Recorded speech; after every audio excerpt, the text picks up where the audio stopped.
Hi നമസ്കാരം. S P അരുളേലാണ്. ഒരു വിഷയത്തെക്കുറിച്ച് ഓർത്തപ്പോൾ പെട്ടെന്ന് നിങ്ങളോടത് പറയണമെന്ന് തോന്നി. ഇപ്പോൾ പാരഡിയുടെ കാലമാണല്ലോ. അതായത് ദൈവത്തെ പോലും പാരഡിയാക്കി രാഷ്ട്രീയ നേട്ടം ഉണ്ടാക്കുന്നുണ്ടെങ്കിലും നമ്മുടെ നാട്ടിൽ മതവികാരം സെലക്റ്റീവ് ആണെന്ന് നിങ്ങൾ ഒരിക്കൽ കൂടി ബോധ്യപ്പെടുത്തണം. നിങ്ങൾക്ക് ഒരു ദൃശ്യം കാണിച്ചു തരാം. കേരളത്തിൽ വലിയ ചർച്ചയായതാണ് ഒരു റാസ്പുട്ടിൻ ഗാനം. അതായത് തൃശ്ശൂർ മെഡിക്കൽ കോളേജിലെ ഡോക്ടർ നവീനും ഒപ്പം തന്നെ അഞ്ജലിയും ചേർന്ന് അവതരിപ്പിച്ച ഒരു ഗാനം നിങ്ങൾക്ക് ഓർമ്മയില്ല, അല്ലെങ്കിൽ ഒരു ഗംഭീര ഡാൻസ് നിങ്ങൾക്ക് ഓർമ്മയില്ല, ആ റാസ്പുട്ടിൻ ഡാൻസ്. ഈ ഒരു പാട്ടിൽ നമ്മുടെ നാട്ടിൽ വർഗീയത ആർക്കും തോന്നിയില്ല. പക്ഷേ അന്ന് പോലും ആ ഡോക്ടർ നവീൻ എന്ന് പറയുന്ന വ്യക്തി മുസ്ലിം ആയതുകൊണ്ട് ജാനകി എന്ന പെൺകുട്ടിയെ കാക്ക കൊത്തും അല്ലെങ്കിൽ ശ്രദ്ധിച്ചുകൊള്ളണമെന്നുള്ള നിലയ്ക്ക് നമ്മുടെ കൃഷ്ണരാജ് വക്കീൽ എന്നൊരു കെടുതി നമ്മുടെ നാട്ടിലുണ്ടല്ലോ. വർഗീയത ഉടനടി പൊട്ടി ഒലിക്കുകയാണ് ഒരു മുസ്ലിമും ഒരു ഹിന്ദുവും തമ്മിൽ ഡാൻസ് ചെയ്തപ്പോൾ.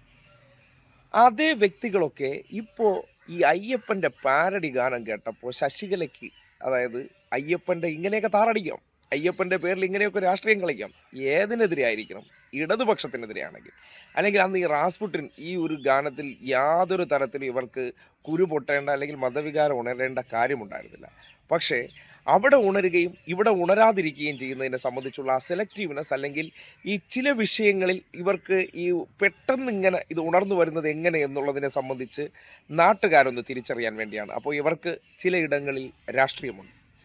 ആ രാഷ്ട്രീയം എവിടെയാണ് വർക്കൗട്ട് ആകുന്നതാണെന്നും എവിടെയാണ് വർക്കൗട്ട് ആകാതെ ഒളിച്ചു പിടിക്കുന്നതെന്നും നിങ്ങൾ കൃത്യമായി കാണേണ്ടതുണ്ട്. അല്ലെങ്കിൽ ഈ വിഷജന്തുക്കൾക്ക് സകലമാന കാര്യത്തിൽ ഉണ്ടാകേണ്ടതാണ്. ഈ അടുത്ത കാലത്ത് നിങ്ങൾക്കറിയാം, ഒരു ക്ഷേത്രത്തിൽ, കൂടൽമാണിക്കൽ ക്ഷേത്രത്തിലാണെന്ന് തോന്നുന്നു, ഒരു പിന്നോക്കക്കാരനെ പോലും കയറ്റാത്ത ഒരു സാഹചര്യത്തിലുണ്ടായ വികാരത്തെക്കുറിച്ച് നിങ്ങൾ കണ്ടതാണ്.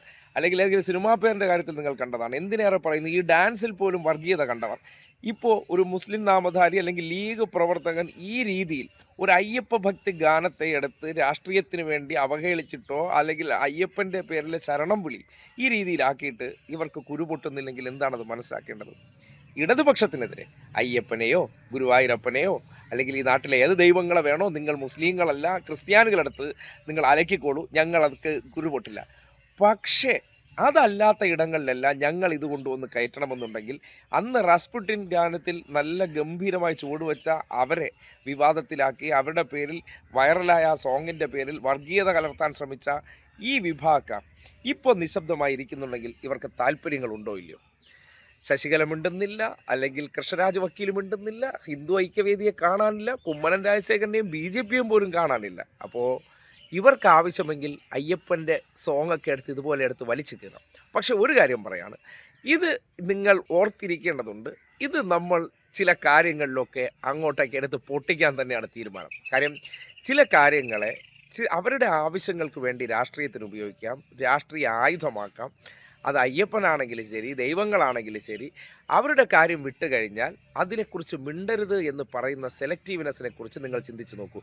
നിങ്ങൾ ദീപിക പദുക്കോൺ ഇട്ടിരുന്ന കളസം നോക്കിയിട്ട് അത് കാവിക്കളറായി പോയി എന്നതിൻ്റെ പേരിൽ വികാരം വ്രണപ്പെട്ടവരാണ്. ഇത്ര മാത്രം അയ്യപ്പൻ്റെ പേരിൽ ഒരു രാഷ്ട്രീയ പാട്ടിറക്കിയതിന് ശേഷം ഹിന്ദു വികാരം ഉണരാതെയും കുരുപൊട്ടാതെ ഇരിക്കുന്നുണ്ടെങ്കിൽ ആ വികാരത്തെക്കുറിച്ച് ചിന്തിക്കേണ്ട സന്ദർഭമാണ്. അതിനുവേണ്ടി ഒരു മുസ്ലിം, ഇപ്പോൾ ഒരു ഹിന്ദുവാണ് ചെയ്തിട്ടാണ് മിണ്ടാതിരിക്കുന്നതെങ്കിൽ അങ്ങനെ പറയാമായിരുന്നു. പക്ഷേ ഒരു ലീഗുകാരൻ ചെയ്യുന്നു, ലീഗുകാരും ജമാഅത്ത് ഇസ്ലാമിക്കാരും അത് വർക്കൗട്ട് ചെയ്യിക്കുന്നു. അതിനുശേഷം ഇത് ഇങ്ങനെ കൊണ്ടുവരുമ്പോൾ അതിനോട് നിശബ്ദമായി ഇവർ സമരസപ്പെടുന്നുണ്ടെങ്കിൽ നാട്ടിലുള്ളവർ മനസ്സിലാക്കുക, ഈ വികാരം കാപട്യമാണ്, ഈ വികാരം രാഷ്ട്രീയമാണ്. ഇത് ഇവരുടെ ആവശ്യങ്ങൾക്ക് വേണ്ടി മാത്രവും ഇവരുടെ പബ്ലിസിറ്റിക്ക് വേണ്ടി മാത്രവും ഇവരുടെ ചില താല്പര്യങ്ങൾക്ക് വേണ്ടി മാത്രം പൊട്ടുന്നൊരു കുരുവാണെന്ന് മനസ്സിലാക്കിക്കോളൂ.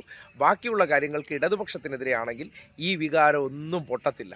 ഇത് നിങ്ങൾ എത്ര വേണോ ഉപയോഗിച്ചോളൂ, മുസ്ലിമോ ക്രിസ്ത്യനോ ആര് വേണോ ഉപയോഗിച്ചോളൂ. ഈ തട്ടിപ്പ് നാട് തിരിച്ചറിയേണ്ടതുണ്ട്. റാസ്പുട്ടിൻ ഗാനം ഇവരുടെ കുരു പൊട്ടിച്ച വികാരം ഇന്നുണ്ടാകുന്നില്ലെങ്കിൽ എന്തായിരിക്കും കാരണമെന്ന് നിങ്ങൾ ചിന്തിക്കുക. അവിടെയാണ് ഇവർക്കെല്ലാവർക്കും ഒരൊറ്റ ലക്ഷ്യമേ ഉള്ളൂ എന്ന് നിങ്ങൾ മനസ്സിലാക്കേണ്ടത്. ഇവരുടെ എല്ലാവരുടെയും ശത്രു ഒരാളേ ഉള്ളൂ. അവരെ എങ്ങനെയൊക്കെ വിവാദത്തിൽപ്പെടുത്താനോ അവർക്കെതിരെ കഥയുണ്ടാക്കാനോ എന്ത് വേണോ എലമെൻ്റായിട്ട് യൂസ് ചെയ്യാം. ഇവർക്ക് യാതൊരു പ്രശ്നവും ഇല്ല എന്ന് നിങ്ങൾക്ക് ബോധ്യപ്പെടുന്നില്ലേ? അതൊന്ന് ബോധ്യപ്പെടുത്തരാൻ വന്നതാണ്. Okay, by.